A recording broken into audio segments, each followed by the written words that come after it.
তো এদিকে দেখতে পাচ্ছ বাবা ছেলে মিলে কী করছে, বাবা ছেলেকে স্কেটিং শেখাচ্ছে। হ্যাঁ, কারণ এটা রাজেশের ভীষণ শখ ছিল স্কেটিং করবে, আর তার জন্যই এটা নিয়েছে। তো ও মাঝে মাঝে একটু ট্রাই করে, আর আজকে ও ট্রাই করছিল, তাই দেখে বাবায়েরও ভীষণ ইচ্ছা হয়েছে, তাই বাবাও ওটা ট্রাই করছে। তো চলো, আর বাইরের ওয়েদারটা আজকে দেখে নাও, মানে ওই হালকা হালকা রোদ উঠছে, হালকা হালকা মেঘলা আকাশ, আর ভীষণ পরিমাণে গরম লাগছে। আর এদিকে আমার বাবাইটা ঘুমিয়ে গেছে, এখন দুপুরবেলা ওই 1:30 মতো বাজে, আমার বাবাই ঘুমিয়ে গেছে। তো চলো, হ্যাঁ guys, welcome back to my channel. কেমন আছো তোমরা সবাই? আশা করি তোমরা সবাই ভালো আছো, সুস্থ আছো।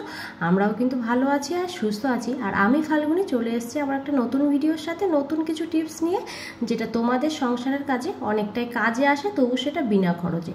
তো চলো আমার টিপসগুলো শুরু করা যাক। তো এটা হচ্ছে আমার ফার্স্ট টিপস। তোমার ফার্স্ট টিপস দেখো, আমরা অনলাইন থেকে অনেকেই খাবার অর্ডার করি, আবার কোনো কিছু মিষ্টি আনি, তখনও কিন্তু এই খাপগুলোতে দেয়, আর খাপের যে ঢাকনাগুলো থাকে না, ওগুলো কিন্তু থেকেই যায় মাঝে মাঝে আমাদের, মানে অনেকটা হয়ে যায়। তো তখন আমরা কি করব, তখন কিন্তু আমরা ফেলে দিই। তো এটাকে তোমরা ফেলে না দিয়ে এরকম একটা সরু শিক নিয়ে, লোহার শিক নিয়ে, তারপরে তোমরা একটু, আমি কিন্তু ওই গ্যাসে হালকা গরম করে করে এটাকে ছিদ্র করে নিচ্ছি এই ঢাকনাটাকে। আর ছিদ্র করার পরে দেখো, এদিকে আমি নিয়ে নিয়েছি আটা। তোমরা ফেভিকুইক নিও, হ্যাঁ না, আমার কাছে তো ফেভিকুইকটা ছিল না, তো ফেভিকুইকটা থাকলে না তাড়াতাড়ি মানে জোড়া লেগে যায় ওটা, এই জন্য আর কি। তো আমার দেখো যেটা আছে এটা দিয়েই হয়ে যাবে। আর তারপরে দেখো আমরা এটা নিয়ে নিলাম কিন্তু একটা ওই কলগেটের ঢাকনা। আর এটা দিয়ে কী হবে বলো তো, এই সামনে মানে এইখানটায় দিলে না, মানে আমার ধরতেও সুবিধা হবে, যে এই জন্য এখানটায় এটা লাগিয়ে দিলাম। তো আর এটা তোমরা কি কাজে লাগাবে চলো এবার দেখা যাক। দেখো আমরা অনেক সময় কি করি বলো তো, বাচ্চাদের দুধ রাখি, গরম দুধ। এবার গরম দুধ তো সেভাবে ঢাকা যায় না, তো এইরকম ছিদ্র করা এইগুলো যদি আমরা দিয়ে দিই, তাহলে কি হবে, গরম দুধটাও কোনো সমস্যা হবে না, আর কোনো মাছি পোকা মাকড় টিকটিকে পটি করে সেগুলোতে কিন্তু কিচ্ছুতে কোনো কিছু পড়ারও কোনো ভয় থাকবে না। তো তোমরা এইভাবে ইউজ করতে পারো এটা। আবার অনেক সময় বাটিতে আমরা কোনো সবজি রাখলাম, সেটা গরম, ফুল ঢেকে দিলে হবে না, যে এইভাবে এটা দিয়ে আমরা ঢাকতে পারি। অনেক সময় কী হয় বলো তো, আমরা আচার রোদে দিই, তো আচার রোদে দিলে কি হয়, ও ঢাকনাটা খুলে দিলে পোকা মাছি মাছর এটা ওটা পড়ার ভয় থাকে। তো তার জন্য যদি আমরা এইটা দিয়ে রোদে দিই, তাহলে কিন্তু কোনো সমস্যাই থাকে না। তো আমার এই টিপসটা কেমন লাগলো তোমরা অবশ্যই কমেন্ট করো, আশা করছি তোমাদের ভালো লাগবে। তো চলো আমার সেকেন্ড টিপসে চলে এলাম। তো আমার সেকেন্ড টিপস দেখো, এদিকে নিয়ে নিয়েছি কিন্তু আমি একটা প্লেট।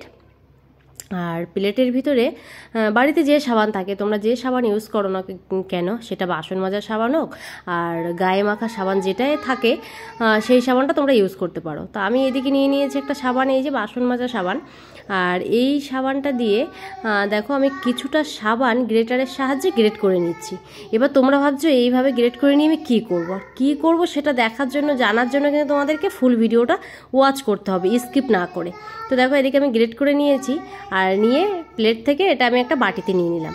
নিয়ে আমি কিন্তু ওই কিছুটা পরিমাণে গরম জল, মানে ভীষণ গরম না, ওই উষ্ণ গরম জল এর সাথে অ্যাড করে দেবো। তো তোমরা কিন্তু এটা দেখতে থাকো, পুরোটা দেখলে তবেই বুঝতে পারবে। আর আশা করছি এই টিপসটা তোমাদের ভীষণ পরিমাণে কার্যকারী হবে।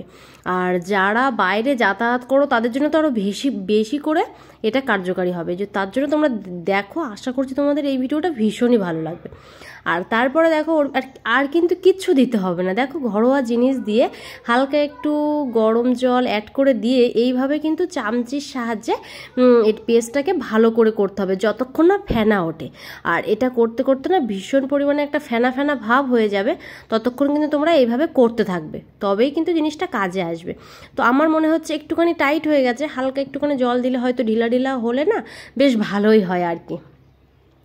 তো তোমাদের দেখানোর জন্য এটা এইভাবে করছি।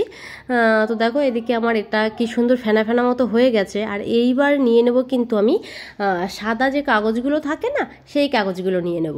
তো এখানে দেখো আমার কাছে একদম পিওর সাদা কাগজ নেই, এই জন্য আমি কিন্তু পেপার নিয়েছি, যে তোমাদেরকে দেখানোর জন্য। এই মুহূর্তে আমার কাছে সাদা পেপারটা নেই, তো তোমরা সাদা কাগজও নিতে পারো। সাদা কাগজ নিয়ে, আর এই দেখো কি সুন্দর ফেনা ফেনা উঠে গেছে।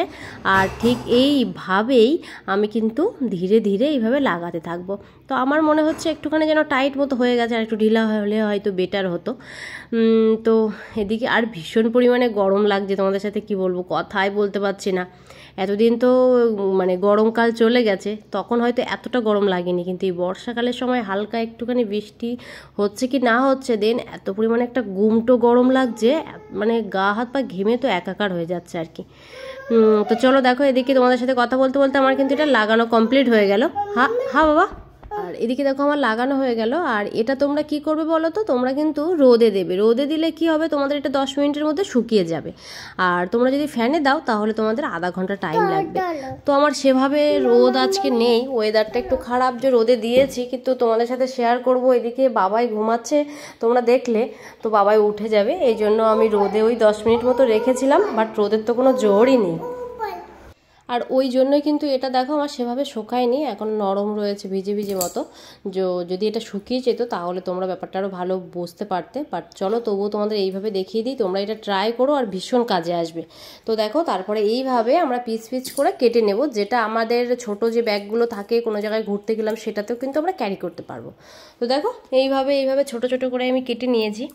আর নিয়ে এইবার বলি তোমাদেরকে এটা কি করব। যারা আমরা মানে দূরে যাতায়াত করি, ট্রেনে যাওয়ার সময় আমরা কিন্তু ওই মানে সাবানের যে পেপারগুলো থাকে না, সোপ পেপার, ওগুলো কিন্তু আমরা কিনে থাকি। আর ওইগুলো না কিনে যদি এগুলো আমরা আমাদের ব্যাগের ভিতরে ক্যারি করতে পারি তাহলে কিন্তু কোনো সমস্যাই হয় না। তোমরা এতক্ষণ পরে এবার ব্যাপারটা বুঝতে পেরেছো যে দেখো। আর এইভাবে কিন্তু কোনো সমস্যা থাকবে না। দেখো হাতে একটুখানি ঘষে নিলে আমার যত হোক পেপার, তার জন্য কিন্তু এরকম লাগছে, বাট দেখো কি সুন্দর হয়ে গেল। তো তার জন্য কি সোপ পেপার আমরা কিন্তু সবাই কিনে থাকি। আর আমিও যখন তোমাদেরকে কি বলবো, আমিও যখন বাড়িতে যাই তখনও কিন্তু আমি সোপ পেপার কিনি, বিকজ সকালবেলা উঠে যখন আমরা ফ্রেশ হই তখন ওটা দরকার হয়, খাওয়ার পরে দরকার হয়, এই জন্য আর কি। তো চলো, ওই টিপসটা আমাদের কেমন লাগলো অবশ্যই তোমরা কমেন্ট করো। আশা করছি এই টিপসটা তোমাদের ভীষণ ভালো লেগেছে। আর তারপরে চলে এসছে আমার পরবর্তী টিপস। এই টিপসটা দেখো, এদিকে রুটি বেলার যে তাওয়াগুলো, এগুলো কিন্তু রুটি বানানোর পরে আমরা ধুয়ে রেখে দিই, বাট আবার যখন আমরা রুটি করব তখন আমাদের আবার ধুতে গেলে কিন্তু অতটা টাইম থাকে না। তাই রুটি করার পরে ধুয়ে রাখার পর যদি প্লাস্টিকটা ভরে আমরা এইভাবে রেখে দিই তাহলে কিন্তু মশা মাছি টিকটিকির পায়খানা এসেগুলো কিছুই পড়বে না। তো চলো, আজকের মতো টিপস আমি এখানেই শেষ করলাম। কেমন লাগলো অবশ্যই কমেন্ট করো। চলো আজকের মতো টাটা, বাই বাই।